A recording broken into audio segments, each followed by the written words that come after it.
Bienvenidos a un nuevo capítulo de Historial Criminal. Hoy tengo para ustedes una historia que ya es muy vieja, pero no por eso deja de ser inquietante y de rayar en los límites de la locura. Hoy hablaremos de Charles Manson. La noche del 8 de agosto de 1969, Los Ángeles se vio envuelto en una calma inquietante, como si presagiara el horror que se desataría al amanecer. A tan solo unas horas de la tragedia, una mansión en Beverly Hills, hasta entonces símbolo del glamour de Hollywood, se transformaría en el escenario de una de las escenas más y perturbadoras que la nación jamás había presenciado. Sharon Tate, la joven actriz que brillaba en la cima de su carrera, fue encontrada junto a sus amigos en un escenario de horror que no parecía real. Las paredes de la casa, cubiertas de manchas hemáticas, y los cuerpos eran el eco de una furia que parecía sacada de una verdadera pesadilla. Pero esta no era una simple historia de crimen. No se trataba solo de una tragedia personal, sino del auge de una secta tan oscura que además era dirigida por un hombre cuya maldad trascendía el tiempo mismo. Charles Manson, un individuo cuya habilidad para manipular a aquellos que caían bajo su influencia resultaba casi sobrenatural. Fue el cerebro detrás de los... Él no solo veía la como un medio para conseguir sus fines. Para él era una especie de espectáculo siniestro, un performance que debía ser ejecutado con la frialdad escalofriante que tenía en su mente. Sus seguidores, conocidos como la familia Manson, no solo arrebataban la vida de sus víctimas, creían que estaban cumpliendo una misión realmente apocalíptica, una misión que les otorgaba un poder oscuro y místico. Aquella madrugada no solo marcó el fin de la vida de Sharon Tate y de sus amigos, sino que también arrancó el velo que cubría a la sociedad estadounidense de los 60s, un país que hasta entonces parecía vivir envuelto en su propio sueño dorado. Se despertó de un golpe con la crudeza de una realidad realmente macabra. La carnicería en esa mansión resonó mucho más allá de Hollywood. La pesadilla de Manson comenzó a desplazar la tranquilidad de una era, dejándonos con la sensación de que el mal podría estar más cerca de lo que jamás imaginamos. Este caso no solo abrió una herida en la historia de los Estados Unidos, sino que también dejó una marca indeleble en la cultura popular, convirtiendo el nombre de Manson en sinónimo de manipulación, terror y la capacidad humana para caer en la locura colectiva. Y lo peor de todo es que su historia, lejos de ser un simple capítulo de horror, revela una verdad aún más aterradora: cómo un hombre puede alterar el curso de tantas vidas y cómo el caos que dejó atrás de sí sigue resonando, tanto en la memoria de los sobrevivientes como en las sombras de la cultura misma. Pero, ¿qué ocurrió realmente esa noche en la mansión de Cielo Drive? ¿Cómo una mente retorcida pudo influenciar a tantos para que se convirtieran en sus instrumentos letales? La respuesta va más allá de la simple tragedia. Estamos ante un relato de obsesión, control y un grupo dispuesto a seguir ciegamente a un líder, sin importar el costo humano, sin importar cuán obscuras fueran sus órdenes. ¿Te atreves a conocer la verdad detrás de la familia Manson? Lo que ocurrió esa noche y las consecuencias de esos actos tan bajos siguen siendo un eco sombrío en la historia de los Estados Unidos.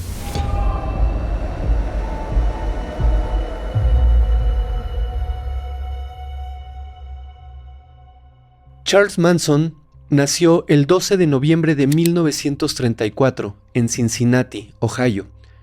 Nace en un ambiente marcado por la desolación, por la pobreza, por la marginación. Su madre, Kathleen Maddox, una joven de apenas 16 años, se encontraba atrapada en una espiral de malas decisiones, viviendo una vida de pobreza, frustración y caos. No pasaron muchos años antes de que demandara a un hombre de Kentucky, argumentando la paternidad de Charles, y aunque consiguió una pequeña compensación económica, nunca conoció a su verdadero padre. El apellido Manson lo adquirió de su madre, quien se casó brevemente con William Manson, pero la relación realmente fue muy fugaz, y el pequeño Charles nunca tuvo ningún contacto significativo con este hombre, a pesar de que llevaba su apellido. La infancia de Manson fue una serie de desventuras y abandono. Kathleen, atrapada en su propio problema, con el alcohol y en constantes enfrentamientos con la ley, dejó a su hijo a merced de otras personas.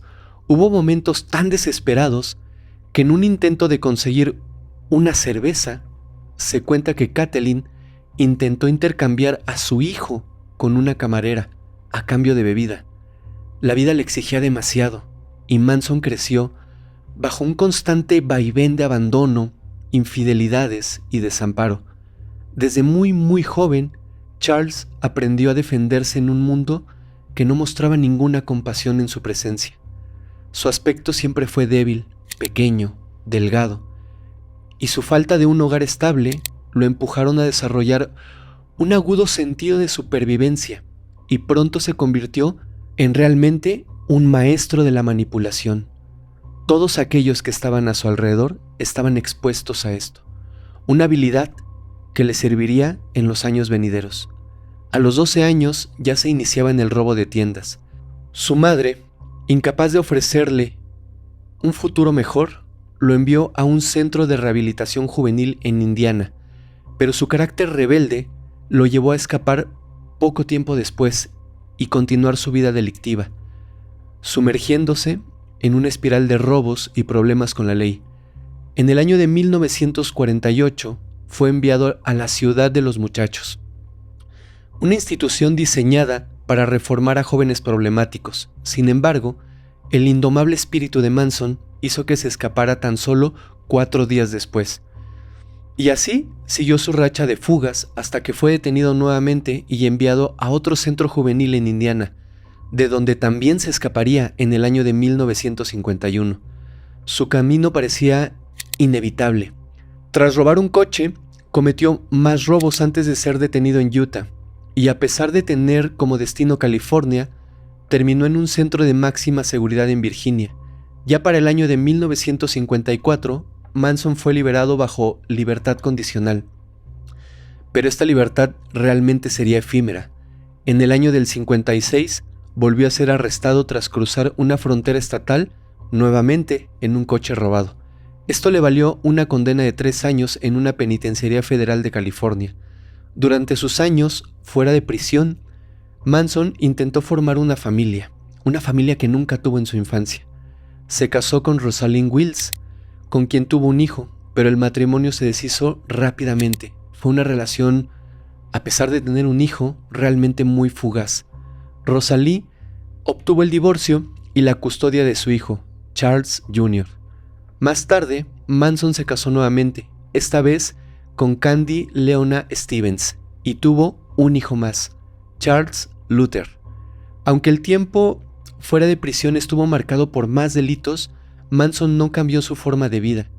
Tras otra revocación de su libertad condicional, fue enviado a la prisión de McNeil Island en Washington, donde permaneció hasta el año de 1967.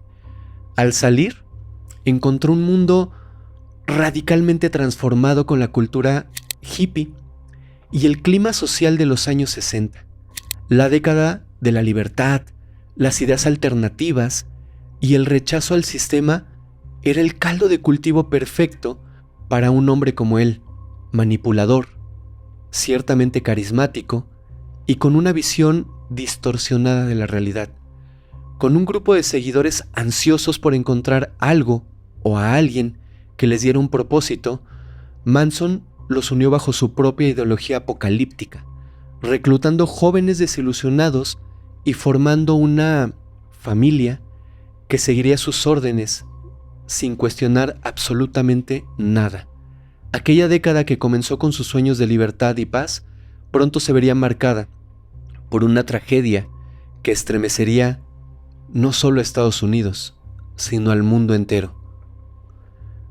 Durante su última estancia en prisión, Manson pasó por un extenso periodo de encierro que lo marcaría profundamente, pero Lejos de limitarse a cumplir solamente su condena, aprovechó cada día en busca de actividades que le dieran un propósito.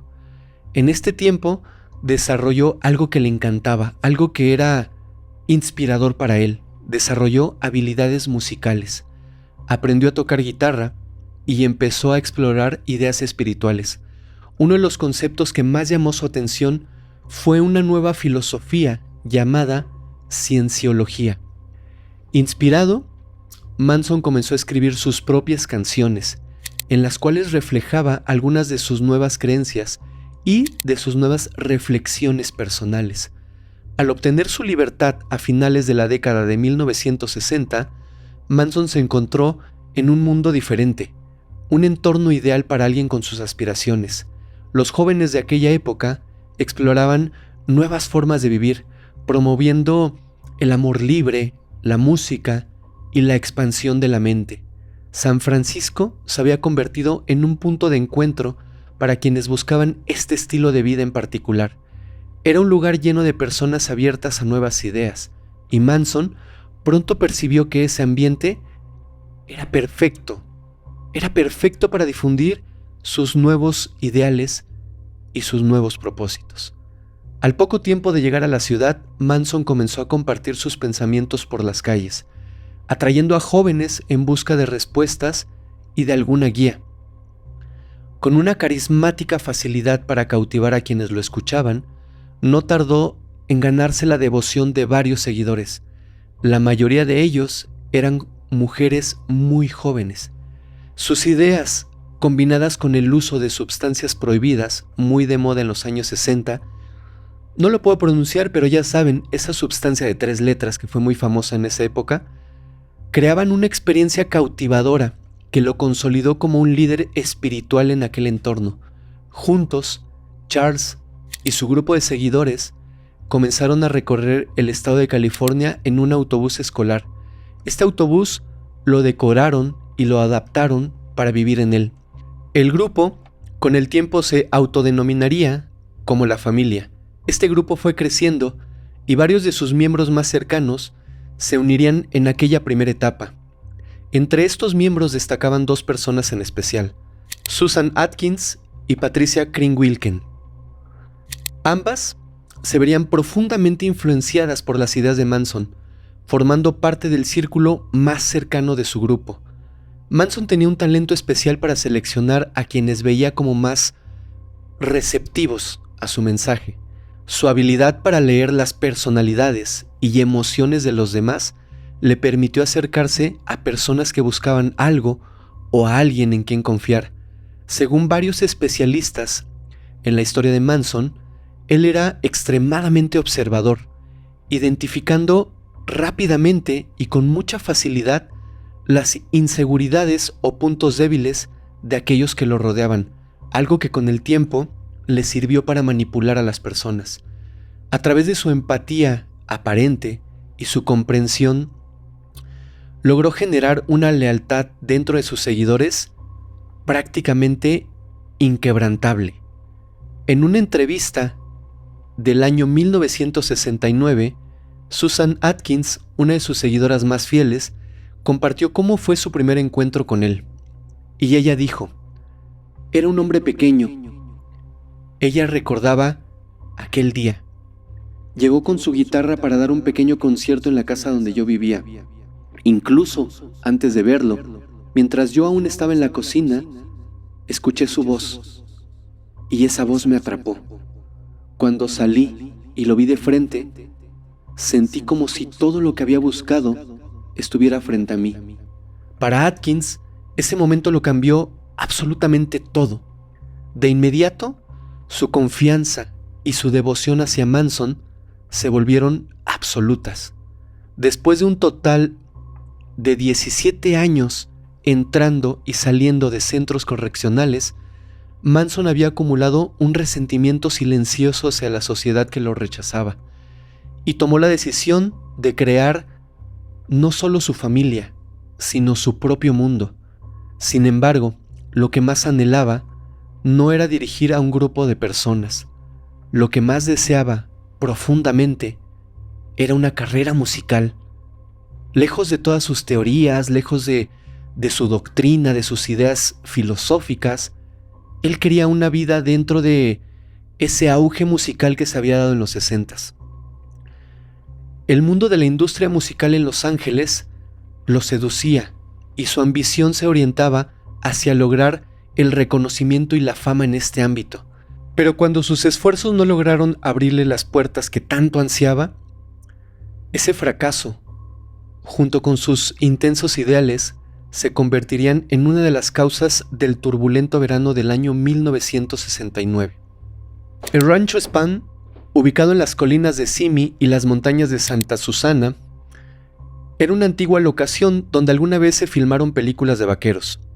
Fue en mayo del año 68 cuando Manson y sus seguidores hicieron su primer visita a este lugar, y para la primavera del año 69 Manson había logrado convencer al dueño, George Spahn, un hombre de 71 años, de que les permitiera asentarse ahí de manera permanente. George, a cambio, recibió, la atención de una de las integrantes del grupo, Lynette, conocida como Squeaky, quien se encargaba de hacer que Spahn se sintiera cómodo y satisfecho mientras ellos estaban ahí. Pronto el rancho se convirtió en el refugio perfecto para Manson y su grupo conocido como La Familia. El aislamiento del lugar permitía a los casi en ese momento ya 40 adultos y 7 niños vivir apartados de la sociedad, libres de las influencias externas, que desde el punto de vista de Manson podían perturbar la mente de sus seguidores. Este entorno le dio a Manson el control ideal para fortalecer su papel como un guía espiritual. Los jóvenes que lo seguían comenzaban a ver en él algo mucho más que un líder. Muchos afirmaban que Manson los hacía sentir como si fueran parte de la familia. Se sentían amados, se sentían comprendidos y sentían como si él realmente se preocupara por ellos y por su bienestar. En el rancho, cualquier idea que los jóvenes hubieran traído de sus vidas anteriores era puesta en duda y después reemplazada por las propias ideas de Manson.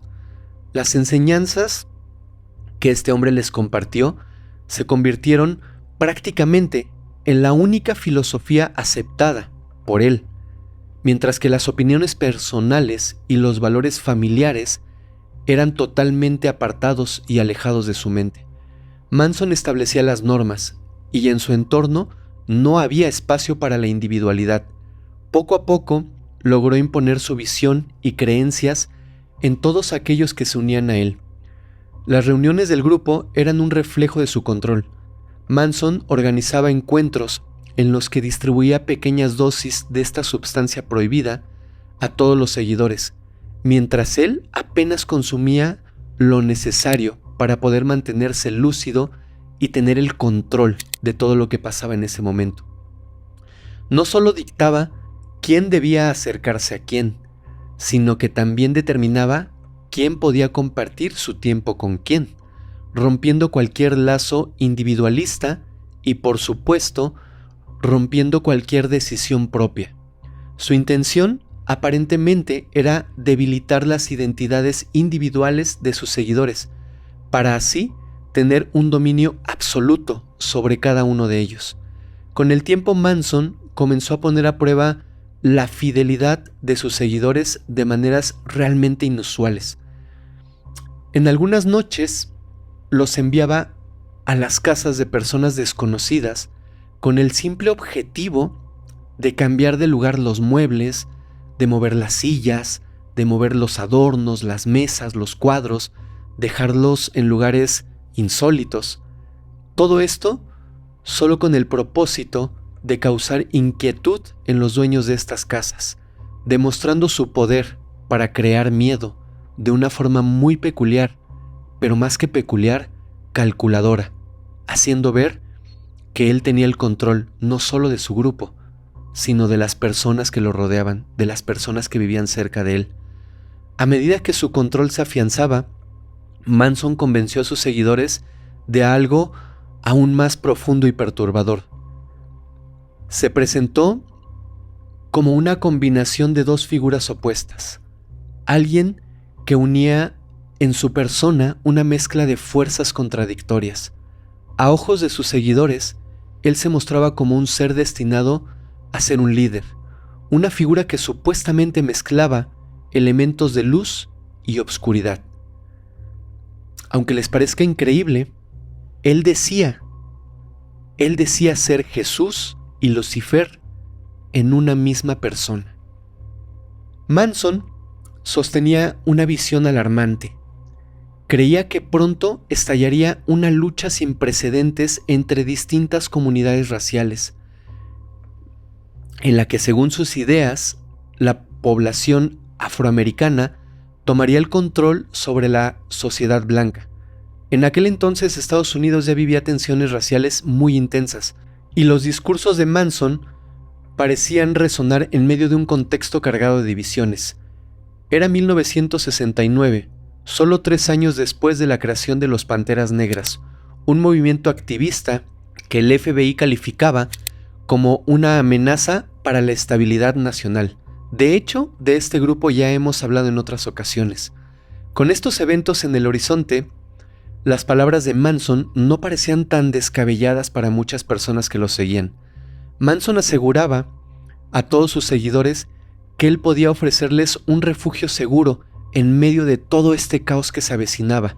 Les prometía que los guiaría hacia un lugar al que él mismo llamaba el Pozo del Abismo, una referencia extraída de las revelaciones apocalípticas en textos antiguos.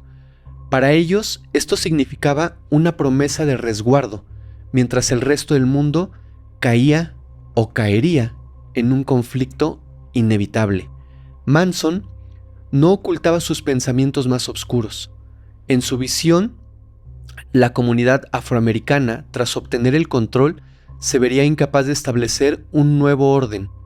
De acuerdo a sus creencias, sería entonces cuando él y sus seguidores, a quienes consideraba supervivientes selectos, asumirían el liderazgo de una nueva sociedad.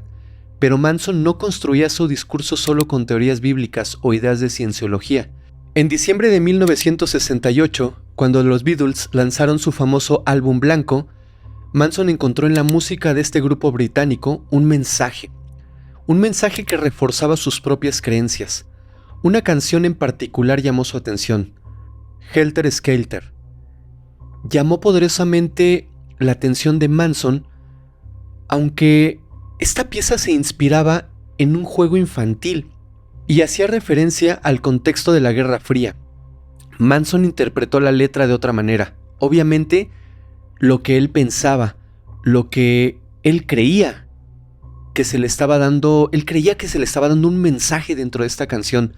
Para él era un aviso sobre una inminente confrontación entre razas.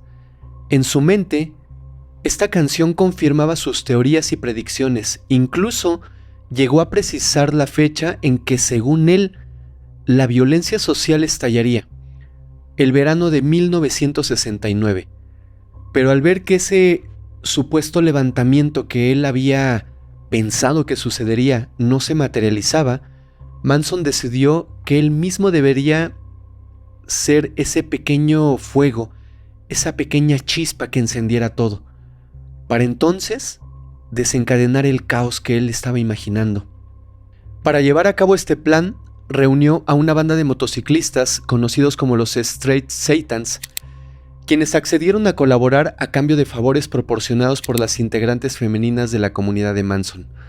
La estrategia consistía en atacar a figuras de alto perfil dentro de la sociedad estadounidense y hacer que los culpables parecieran personas de la comunidad afroamericana. Para él, estos actos serían el empujón necesario para que estallara una confrontación generalizada. Los que cumplían su voluntad en esta misión, aseguraba Manson, obtendrían una redención en ese futuro nuevo orden que él tanto les prometía. Por otro lado, Manson estaba realmente convencido de que poseía un talento musical excepcional. Creía firmemente que con la oportunidad adecuada, su música podría superar incluso a los legendarios Beatles. Su primer contacto importante en la industria musical de Los Ángeles fue Dennis Wilson, miembro de los Beach Boys. En la primavera del año 1968, Dennis había recogido casualmente en la carretera a 2 jóvenes de la familia, quienes obviamente le hablaron de Manson. La conexión fue prácticamente instantánea.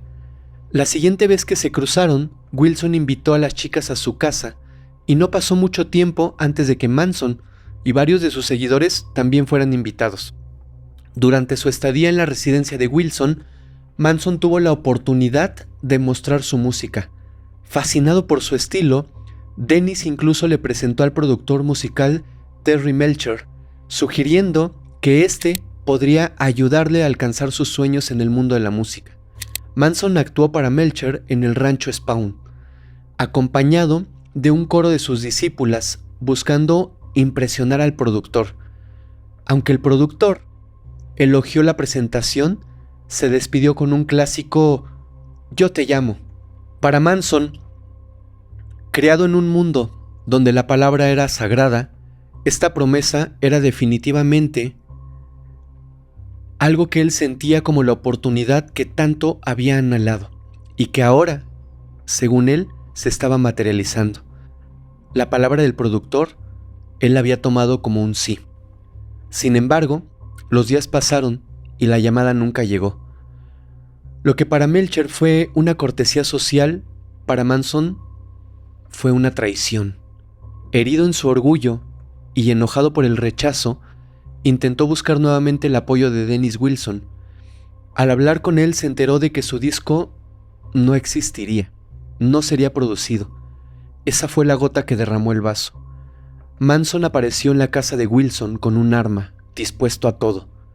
Por suerte de Wilson, no se encontraba ese día en casa, pero Manson dejó una bala, solamente como un símbolo de advertencia. Tiempo después, Manson regresó a Cielo Drive para tratar de hablar nuevamente con Melcher, el productor. Sin embargo, para su sorpresa, ya no vivía ahí. La casa había sido alquilada. Escuchen esto, nada más y nada menos que por el director de cine Roman Polanski y su esposa Sharon Tate. Manson fue rechazado en la puerta, lo que no hizo más que alimentar su ira y su deseo de venganza. A esta altura de la historia, creo que podemos entender que para Manson, el haberle quitado la vida más adelante a Sharon Tate era algo simbólico, ya que esa casa que ahora ella habitaba era la casa que había sido propiedad del productor que había roto sus sueños musicales. A medida que avanzaba el verano de 1969, la situación en el rancho se tornaba cada vez más difícil. Sin ingresos y con sus predicciones apocalípticas fallando, Manson veía cómo sus planes de grandeza parecían desmoronarse. Pero él no estaba dispuesto a rendirse. Creía que la única manera de dar inicio a esa revolución era actuar por sí mismo. Y esa decisión marcaría el inicio de una serie de eventos que transformarían a la familia y al propio Manson en parte de uno de los episodios más oscuros de la historia estadounidense. Gary Hinman no tenía idea de que abrir la puerta de su hogar el 26 de julio del 69 sería su sentencia de muerte. Profesor de música y proveedor ocasional de sustancias para la familia Manson, Hinman era una figura respetada en su comunidad, pero ese día su vida se cruzó con la de 3 miembros del grupo: Bobby, Susan Atkins y Mary Brunner. Hinman fue atado y amenazado para que revelara dónde escondía el dinero, pero a pesar del miedo se mantuvo firme. Fue entonces cuando los secuaces de Manson decidieron llamar a su líder. Charles llegó armado con una espada, y sin titubear, sin remordimiento, vio el rostro de Hinman para demostrar su control absoluto sobre la situación. Sus siguientes órdenes fueron: esto dijo antes de abandonar el lugar. A pesar de las súplicas de Hinman, los miembros de la familia cumplieron con las instrucciones al pie de la letra. Después, siguiendo las indicaciones de su líder, dejaron en las paredes mensajes escritos con para incriminar a los Panteras Negras y desviar la atención de las autoridades. El de Hinman fue descubierto días después, el 31 de julio, pero el plan de Manson no funcionó como él esperaba. Para Manson, el crimen contra Hinman fue una prueba definitiva de la lealtad de sus seguidores. Creía que con ellos a su lado podía desatar el caos necesario para iniciar su Helter Skelter, una revolución racial que en su mente distorsionada lo convertiría en líder de un nuevo orden mundial. La muerte de Gary no solo fue el primer de la familia, sino el inicio de una cadena de eventos que sellarían el destino de todos los involucrados. Aunque no existe una marcada diferencia de generaciones, la presencia de Manson como líder, siendo una década mayor que la mayoría de sus seguidores, daba la apariencia de una relación paternal entre él y sus adeptos. Bajo su siniestra influencia, jóvenes de apenas 20 años se transformaron en verdugos, capaces de ejecutar actos tan atroces en nombre de una filosofía de odio que apenas si comprendían. La sociedad estadounidense quedó en shock al descubrir que los responsables de actos tan brutales eran jóvenes comunes, en su mayoría de clase media, que provenían de hogares convencionales. ¿Cómo es que muchachos que parecían haber tenido oportunidades en la vida terminaron con sus manos manchadas de siguiendo ciegamente a un hombre como Manson? El fiscal Vincent Bugliosi, quien los procesó más adelante, ofreció una explicación. En una entrevista para Times, Bugliosi afirmó que estos actos no habrían ocurrido sin la influencia de Manson, pero tampoco se habrían llevado a cabo si esos jóvenes no tuvieran ya dentro de sí una obscuridad latente. Manson no creó el odio en ellos, pero sí supo cómo alimentarlo y convertirlo en acciones. Entre sus seguidores más cercanos estaban Charles Tex Watson, Susan Atkins, Patricia, mejor conocida como Katy, y Leslie Van Houten. Algunos de ellos habían tenido vidas bastante comunes antes de unirse a la comuna de Manson. Tex, por ejemplo, nació en el año de 1945, dejó la universidad y se mudó a California, donde había sido un destacado atleta. Leslie llegó a conocer a Manson cuando tenía apenas 17 años. Proveniente de una familia acomodada que había perdido su fortuna, Manson tenía una habilidad inquietante para detectar las debilidades emocionales de quienes lo rodeaban. No dudaba en aprovecharse de sus traumas y vulnerabilidades, usando su carisma para llenar el vacío que muchos de ellos llevaban consigo. Leslie, por ejemplo, había tenido un embarazo no deseado en su adolescencia y había sufrido las secuelas emocionales. Susan Atkins había perdido a su madre a causa de una enfermedad y había huido de casa a los 16 años, mientras que Patricia, alias Katy, vivía con la sombra de las adicciones de su hermana mayor. Con sus primeras seguidoras, Manson perfeccionó su capacidad de manipulación, disfrazando sus órdenes con palabras de consuelo y mensajes inspirados en sus propias canciones.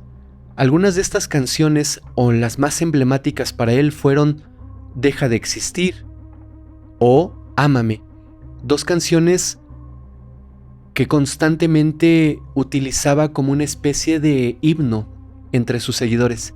Katy, quien había contemplado la idea de entrar a un convento, encontró en Manson una figura que le otorgaba una misión en la vida, un por qué vivir. Para Sadie, él se convirtió en una figura paterna, un refugio que ella había perdido hacía mucho tiempo. Linda Kasabian llegó en el año de 1969 con su hija de 1 año, después de separarse de su esposo. Guiada por Catherine Sharp, apodada Gypsy, Linda fue atraída a la comuna con promesas de un estilo de vida ideal en el rancho Spawn, un lugar donde todos cuidaban unos de los otros y formaban una unidad indivisible. Su lealtad a Manson se consolidó rápidamente cuando en uno de sus primeros actos dentro del grupo robó $20,000 de un amigo de su expareja para dárselos a Manson. A pesar de ser una de las más recientes en unirse al grupo, Linda no participó directamente en los actos criminales. En la fatídica noche del caso Tate, su papel fue vigilar el exterior de la casa, lo que eventualmente la convirtió en la principal testigo contra Manson cuando se realizó su juicio. Ella fue quien desde el estrado arrojó luz sobre el oscuro control que Manson ejercía sobre aquellos que ciegamente lo habían seguido hasta el abismo. La noche del 8 de agosto de 1969, Manson ordenó a Tex y a 3 mujeres de la familia, Linda, Susan y Patricia, llevar a cabo lo que él llamaba el inicio del Helter Skelter, un apocalipsis racial que Manson creía poder provocar con órdenes explícitas de hacerlo bien y hacerlo lo más malévolo posible. Esa noche partieron rumbo a Cielo Drive, una propiedad que Manson había visitado anteriormente y que ahora albergaba a la actriz Sharon Tate, quien se encontraba en su 8º mes de embarazo. Sharon Tate, angustiada por la ausencia de su esposo Roman Polanski, había recibido esa noche a algunos amigos. Entre ellos se encontraba el estilista de celebridades Jay Sebring, la heredera Abigail Folger y su pareja Wojtek Frykowski. También se encontraba en la propiedad el joven Steve Parent, quien al intentar salir en su coche fue interceptado por Tex y recibió Una vez dentro de la casa, Tex y las mujeres sometieron a sus víctimas en el salón. Tex utilizó una cuerda para atar a Tate, Folger y a Sebring, advirtiéndoles que no intentaran resistirse, porque de cualquier manera todos iban a morir. Jay intentó defender a Sharon, pero fue acabado por Tex y golpeado brutalmente en el rostro. La muerte continuó con una brutalidad realmente desgarradora. Wojtek logró desatarse y trató de huir, pero fue perseguido por Susan Atkins y Tex, quienes dispararon repetidamente. Mientras tanto, Abigail Folger escapó al jardín, donde fue liquidada con una arma blanca por Patricia. Sharon Tate, a pesar de sus súplicas por la vida de su hijo no nacido, fue la última en perder la vida, también con una arma blanca sin piedad por Susan Atkins. Realmente los actos cometidos esa noche fueron extremadamente extremos, al grado que no los podemos relatar aquí con todos sus detalles. Antes de abandonar la escena, siguiendo las instrucciones de Manson de dejar una señal, Susan Atkins escribió la palabra pigs, cerdos, en la puerta de la entrada. Esta palabra fue escrita utilizando la de Sharon Tate. La mañana del 9 de agosto, Winfred Chapman, empleada de Polanski, descubrió la macabra escena. La policía detuvo inicialmente al joven empleado, William Garretson, quien afirmaba no haber escuchado nada extraño. Mientras tanto, en el rancho, Manson se mostraba satisfecho con los informes del grupo, preguntándoles si se sentían culpables o si sentían remordimiento. Todos negaron tenerlos, aunque Linda más tarde declararía en el juicio que estaba realmente aterrorizada y comenzó a pensar en escapar del rancho junto con su hija. El 10 de agosto, Manson ordenó otro ataque. Esta vez tomó la decisión de acompañar al grupo. Después de inspeccionar varias casas, se dirigió al 3301 de Waverly Drive, hogar de Leno y Rosemary LaBianca. Para Manson, los debían continuar sin interrupciones, sin gritos, sin huidas, pues su retorcida visión del Helter Skelter apenas estaba comenzando. Pasemos a la noche del 10 de agosto de 1969 con la familia LaBianca. Leno LaBianca, empresario dueño de una cadena de supermercados, y su esposa Rosemary, propietaria de una boutique de lujo, llevaban una vida acomodada en Los Ángeles. Sin embargo, esa aparente tranquilidad se rompería la noche del 10 de agosto del 69, cuando regresando a su hogar tras un día relajado navegando en el mar, en la penumbra de su propia casa, la pareja fue sorprendida. Imaginen esto: la perturbadora presencia de Manson surgió entre las sombras oculta. Entró e irrumpió armado, sometiéndoles sin darles ni siquiera una oportunidad de reaccionar. Los ató con cuerdas y en un tono escalofriante, pero a la vez calmado, intentó tranquilizarlos, como si su presencia ahí fuera parte de un extraño ritual. Después de inmovilizarlos, Manson salió de la casa y seleccionó a 3 de sus seguidores, Tex, Patricia y Leslie, quienes quedaron a cargo de llevar a cabo su macabra misión. Lo que ocurrió después fue un acto de violencia que reflejaba la brutalidad de los crímenes de la familia. Tex, Katy y Leslie descargaron su furia en las víctimas de una manera escalofriante. Rosemary fue agredida 41 veces con una crueldad tal que 13 de esas heridas se infligieron después de que ya había perdido la vida. Leno, por su parte, sufrió 26 agresiones, igualmente con arma blanca, y como un acto simbólico de la obsesión apocalíptica de Manson, un tenedor quedó clavado en su abdomen, junto a la palabra guerra, tallada sobre su piel. La escena no terminaba ahí. Los cuerpos de ambos estaban cubiertos con fundas de almohada, y en el caso de Leno, un cable de lámpara se encontraba enrollado alrededor de su cuello, en una muestra de sadismo inquietante. Para culminar su acto, los crueles perpetradores dejaron mensajes escritos en las paredes. Algunos de estos mensajes decían «Muerte a los cerdos» y algo muy inquietante: «Levantaos». En la puerta del refrigerador escribieron «Helter Skelter», una referencia a las delirantes predicciones de Manson sobre una guerra racial inminente.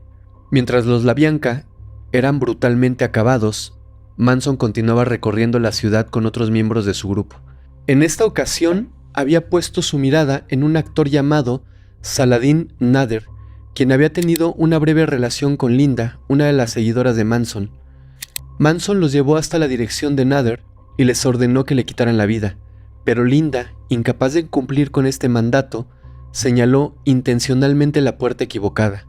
Cuando el hombre que abrió la puerta no era Nader, los 3 jóvenes decidieron retirarse sin cometer otro crimen, una decisión que, aunque inesperada, no detendría la cadena de horror que la familia ya había desatado.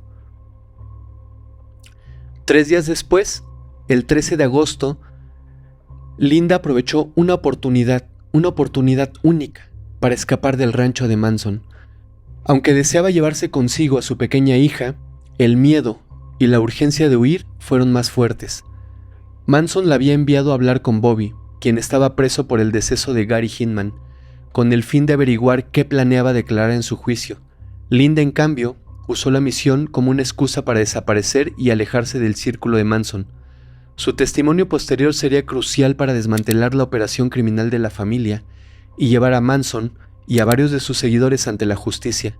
Sin embargo, la masacre de los LaBianca, junto con los crueles actos cometidos en Cielo Drive, quedó grabada como uno de los episodios más oscuros y crueles en la historia del crimen estadounidense. La investigación sobre el caso Tate fue una auténtica pesadilla. La brutalidad y aparente falta de motivos en el crimen de Sharon Tate y sus acompañantes sumergió a los detectives en un laberinto sin pistas claras. De los pocos sospechosos iniciales, William Garretson fue rápidamente descartado tras superar una prueba de polígrafo. Incluso el esposo de Tate, el cineasta Roman Polanski, quien estaba en Londres en el momento del crimen, fue investigado. Polanski no solo se sometió al polígrafo, sino que ante la desaparición y el prolongado silencio en la investigación, ofreció una recompensa para cualquiera que pudiera ayudar a resolver el caso. Inicialmente, los detectives manejaron la hipótesis de que los asesinatos eran consecuencia de un trato o una fiesta que había terminado en desastre, aunque también consideraron que los perpetradores habían entrado con el propósito de acabar con quien estuviera en la casa, sin importar nada. No obstante, la teoría de un robo fue descartada, ya que las pertenencias de valor de los ocupantes estaban intactas. Mientras tanto, en el caso de los LaBianca, los detectives exploraban la posibilidad de que sí se tratara de un robo, debido a la desaparición de los bolsos de Rosemary, el cual uno de ellos contenía dinero y tarjetas de crédito. Sin embargo, la investigación tomó otro giro al analizar a los sospechosos. Algunos delincuentes conocidos en Hollywood, junto con los propios hijos de Rosemary, fueron considerados brevemente como posibles autores de este acto. Pero esta teoría fue abandonada por la falta de pruebas. Desde el principio de agosto de 1969, el rancho de Manson, donde se refugiaban él y su grupo, estaban bajo la mira de la policía. En un reconocimiento aéreo, las autoridades habían detectado numerosas piezas de automóviles, sospechando que el rancho podía ser el escondite para ladrones de autos. Además, circulaban rumores sobre la presencia de armas en el lugar. Esta sospecha llevó a una redada el 16 de agosto, en la que Manson y varios de sus seguidores fueron arrestados. Sin embargo, debido a la falta de pruebas, todos quedaron en libertad. Poco después de la redada, Manson ordenó la ejecución de Donald Shorty, un empleado del rancho, creyendo que éste había delatado sus actividades a la policía. A finales de agosto, Donald fue privado de la vida a manos de Tex y Bruce Davis, siguiendo las órdenes de Manson. Su cuerpo permanecería desaparecido hasta 1977, un macabro secreto enterrado por años en el terreno del rancho. La relación entre los decesos de Tate y la Bianca y el de Gary Hitman no se hizo evidente hasta que Susan Atkins, una de las principales seguidoras de Manson, confesó su participación. En octubre de 1969, mientras estaba detenida por la ejecución de Hitman, Atkins habló con sus compañeras de celda, Virginia Graham y Veronica Howard, detallando su implicación en el asesinato de Sharon Tate y otros crímenes. Alarmadas por la gravedad de lo que Atkins confesaba, ambas reclusas informaron a las autoridades, confirmando informaciones previas que la policía ya había recibido. El 5 de diciembre de 1969, Atkins testificó ante el gran jurado, ofreciendo detalles estremecedores de las noches del 9 y 10 de agosto. Todo esto a cambio de evitar la pena capital. Esta declaración fue clave para que la policía emitiera órdenes de arresto el 1 de diciembre de 1969 contra Patricia, Leslie Van Houten, Charles Watson y, por supuesto, contra Charles Manson. Linda Kasabian, quien también estuvo involucrada, aceptó colaborar como testigo principal de la acusación. Gracias a su testimonio, las autoridades lograron construir un caso sólido contra Manson y contra todos sus seguidores, y ella recibió, a cambio, inmunidad. Con sus declaraciones, la verdad detrás de la sangrienta serie de actos salió a la luz, poniendo fin a una investigación que había tenido a Los Ángeles sumido en el terror y en el desconcierto. El juicio contra Manson y sus seguidores se convirtió en un espectáculo único. Cada día, el público y los medios eran testigos de un despliegue de extravagancia y provocación que convertía la corte en un extraño y oscuro teatro. Afuera de la corte, Lynette Fromm, conocida como Squeaky, organizaba una vigilia a las puertas del tribunal, convencida de que se estaba llevando a cabo una segunda crucifixión de Cristo. Ella y otros miembros de la familia intentaban persuadir a curiosos y transeúntes para que se unieran a su causa. Dentro de la corte, la conducta de los acusados desafiaba constantemente la formalidad del proceso judicial. En varias ocasiones, extendían los brazos y bajaban la cabeza, simulando estar en la cruz. En otros momentos, estallaban en violentas escenas o incluso llegaron a cantar en latín, como si fueran participantes de un ritual macabro. 2 juicios se llevaron a cabo por los decesos relacionados en el caso Tate LaBianca. En el primero, Manson, Patricia, Susan Atkins y Leslie Van Houten enfrentaron cargos por conspiración y ejecución en primer grado. Charles Tex fue procesado posteriormente en un juicio separado debido a su extradición retrasada desde Texas. Al inicio, el juez William King estaba a cargo del caso, pero pronto se vio abrumado por las constantes peticiones y excentricidades de Manson. El 6 de febrero de 1970, Manson pidió que se fijara la fecha del juicio y pocos días después exigió un cambio de juez. También solicitó representarse a sí mismo, algo que le fue negado, y en su lugar se le asignó un defensor de oficio. Tras varias sustituciones, el polémico abogado Irving Kanarek asumió la defensa de Manson, conocido por sus interrupciones constantes y protestas impertinentes. El juicio avanzaba con tensiones crecientes, y cuando Ronald, el abogado de Van Houten, empezó a mostrar discrepancias con Manson, este desapareció de forma muy misteriosa. Su cuerpo fue hallado meses después en una área desértica de California. Aunque nunca se logró identificar a un culpable, este acto quedó realmente impune. Durante el juicio, Manson intentó manipular a los acusados para que asumieran toda la responsabilidad, desvinculándolo a él de todos los crímenes. Aún así, el fiscal Bugliosi argumentó que aunque Manson no hubiese empuñado una sola arma, su influencia y órdenes lo hacían culpable ante la ley. Su propósito, según las acusaciones, era sembrar caos y muerte, guiado por su perturbadora visión de Helter Skelter. Linda, una exmiembro de la familia, se convirtió en testigo clave de la fiscalía, detallando el absoluto control de Manson sobre cada uno de los seguidores, hasta el punto de conocer sus pensamientos más profundos. Por su parte, los defensores, encabezados por Kanarek, intentaron detener el proceso con numerosas objeciones, argumentando que el comportamiento de los acusados podría haber influido negativamente en el jurado. Sin embargo, el juez mantuvo firme su postura. No permitiré que los acusados se beneficien de su mal comportamiento, declaró, rechazando las peticiones de nulidad del juicio, incluso cuando Manson amenazó literalmente de muerte al juez. El proceso siguió adelante.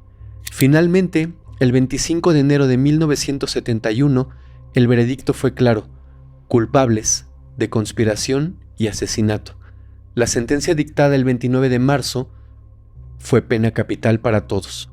Sin embargo, en 1972, el estado de California abolió la pena capital, convirtiendo la sentencia en cadena perpetua. Condenado también por las ejecuciones de Gary Hitman y Donald, Manson acumuló múltiples cadenas perpetuas. A lo largo de los años, intentó sin éxito obtener la libertad condicional. Susan Atkins, una de las principales acusadas, falleció en prisión en el año 2009.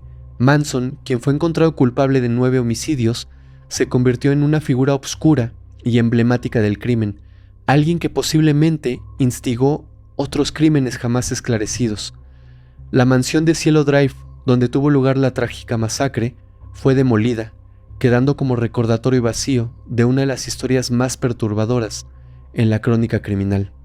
Durante sus años en prisión, Manson se convirtió en un símbolo oscuro de la cultura popular. Su rostro, marcado con una esvástica en la frente, se convirtió en un recordatorio de sus crímenes y de su ideología retorcida. Los años en prisión no disminuyeron su notoriedad ni su influencia en ciertos círculos, atrayendo a un grupo reducido de seguidores que lo veían como un líder realmente revolucionario. Sin embargo, los intentos de Manson de obtener libertad condicional afortunadamente fueron rechazados en cada ocasión, con los tribunales firmes en su negativa de otorgarle cualquier oportunidad de salir libre. Charles Manson falleció en prisión el 19 de noviembre del año 2017, a los 83 años, debido a complicaciones de salud derivadas de una larga batalla contra problemas cardíacos y respiratorios. Su muerte marcó el final de una era para uno de los criminales más infames de la historia estadounidense. Con él se extinguió una mente manipuladora y brutal que había sembrado caos y miedo, dejando tras de sí una leyenda macabra que seguiría resonando en la memoria colectiva. El legado de Manson quedó sellado en los anales de la historia criminal como una advertencia sobre el peligro de las mentes controladoras y del poder de la manipulación psicológica. Sus seguidores, a quienes había sumido en un mundo de violencia y obscuridad, permanecieron también tras las rejas, con sus vidas irremediablemente marcadas por las decisiones que tomaron bajo la influencia de su líder. Charles Manson no fue ni Jesús ni Lucifer, solamente fue un loco, capaz de manipular a quien se le pusiera enfrente. Yo soy su amigo Fermex y los espero la próxima semana en un nuevo capítulo de Historial Criminal. Muchas gracias.